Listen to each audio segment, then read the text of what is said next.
Doctor plus சேனலுக்கு நேயர்களுக்கு இது முக்கியமானது. இது என்னன்னா, உங்களுக்கு பீரியட் வந்து லாஸ்ட்டாக மாதவிடை நிற்கிற காலத்தில் வந்து அவங்களுக்கு அறிகுறி என்னென்ன செய்யணும்னு சொல்கிறேன்னு கேளுங்க.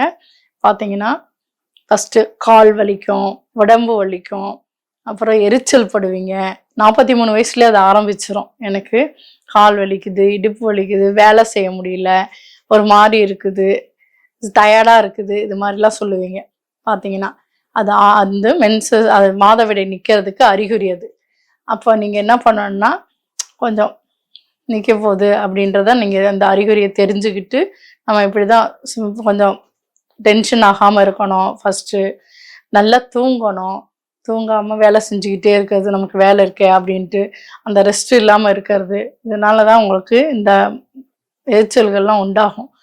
இந்த மாதிரி இப்போ மென்சஸ் நமக்கு நிற்க போகுது, 43 வயசில் கண்டிப்பாக ஆரம்பிச்சிடும் மென்சஸ் நிற்கிறது. அந்த அறிகுறிகள் கால் வந்து ரொம்ப வலிக்காதவங்களுக்கும் வலிக்கும், இடுப்பு வலிக்கும், படுக்கணும் போல் இருக்கும், தூங்கணும், நல்லா தூங்கினா நல்லா இருக்கும் போல் இருக்கும், ஆனால் வேலை இருக்கே அப்படின்லாம் நினைப்பீங்க. அதுபோல் சாப்பாடு வந்து குறையும். அப்போ வந்து சில பேர் சொல்லுவாங்க, என்னால் சாப்பிட முடியலன்னு சொல்லுவாங்க.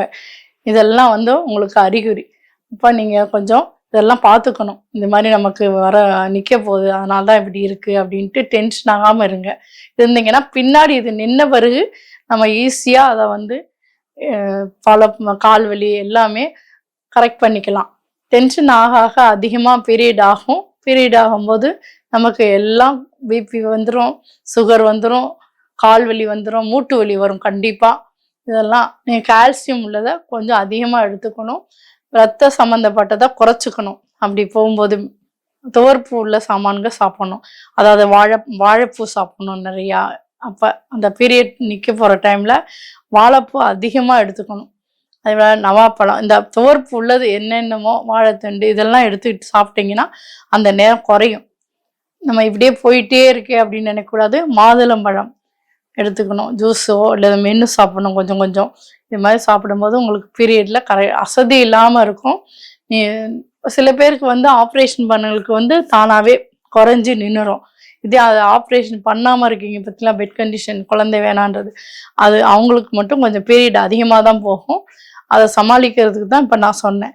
இது மாதிரி இருக்கும். இதை கரெக்டாக இது பண்ணிக்கிட்டிங்கன்னா உங்களுக்கு பின்னாடி நின்ன பிறகு இந்த டென்ஷன் ஆகாமல் இருந்தீங்கனாலே போதும், இந்த பாதிப்பே இருக்காது. இவ்வளோ போதே, இப்படி போதே, அப்படி போதே அப்படின்னு கூட படுத்துக்கணும்.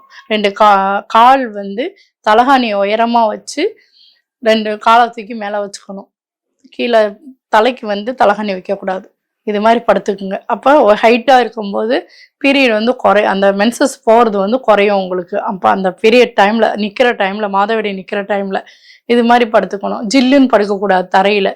ஹைட் ஏதோ கட்டிலோ அல்லது பாய் விரித்து ஏதாவது போர்வையை விரித்து தான் படுக்கணும். ஜில்லுன்னு படுத்து ரொம்ப அதிகமாக போகும்போது அப்படிலாம் படுத்துக்கூடாது. மயக்கம் வரும்போது ஏதோ சுகர் இல்லாமல் கொஞ்சம் பாலோ இதெல்லாம் குடிச்சிக்கலாம். சுகர் அதிகமாக யூஸ் பண்ணக்கூடாது அந்த நேரத்தில், ஏன்னா ஓவராக பீரியட் போகும். இது மாதிரி தெரிஞ்சுக்கிட்டிங்கன்னா உங்களுக்கு பின்னாடி எந்த தொந்தரவும் இருக்காது. நம்ம சிம்டத்தை தெரிஞ்சுக்கிட்டோம், அதனால பீரியட் நின்ன பிறகு ஈஸியாக வந்து நம்ம அதை ஃபாலோ பண்ணிக்கலாம். மாதவிடை நின்ன பிறகு உங்களுக்கு வந்து பிரச்சனைகள் வந்து இப்படி நிற்குது அப்படின்ட்டு, அதுபோல் போய்கிட்டே இருக்குது அப்படின்னா, 50 வயசாக போய்கிட்டே இருக்குதுன்னா, ஒரு சில உடம்பு வந்து அம்மாவுக்கு எப்படி இருந்துச்சோ 52 வயசுல கூட சில பேருக்கு நிற்கும். அது வந்து உங்களுக்கு ஸ்ட்ரென்த் இருக்கனால போய் நிற்கும். சில பேருக்கு வந்து போயிட்டே இருக்குது, எதுவுமே அரெஸ்ட் ஆகலை, மாத்திரை போய் கடையில் போய் மாத்திரை வாங்கி போட்டு சாப்பிட்டிங்கன்னா அது வேற இது புண்ணாகி, யூட்ரஸ் புண்ணாகி என்னன்னா கேன்சராக கூட மாறலாம். ஒரு அல்சர் ஆகி அது ஆறாத புண்களாக கூட இருக்கலாம். அதனால நீங்கள் போய் அதை வந்து நிறுத்த வேணாம். டாக்டர்கிட்ட போய் அவங்கள அணுகி அவங்கக்கிட்ட போய் எதுனாலும் சொல்லி அதுக்கப்புறம் மெடிசன் நிறுத்துறதுக்கு வாங்கி சாப்பிடுங்க. விட்டுட்டு மெடிக்கலில் போய் மாத்திரை சாப்பிட்றது அதெல்லாம் சாப்பிட்டிங்கன்னா பல பிரச்சனைகளை கொண்டு போய் விடும். அதனால் தயவுசெய்து சொல்கிறோம், நான் சொன்னது துவர்ப்பு உள்ளதை சாப்பிட்டோம்னா நின்றோம். அதே சூடாக சாப்பிடக்கூடாது. அந்த நேரத்தில் சூடாக சாப்பிடாம கொஞ்சம் ஜில்லுன்னு தான் சாப்பிட்ணும். அப்போ தான் உங்களுக்கு வந்து அரெஸ்ட் ஆகும்.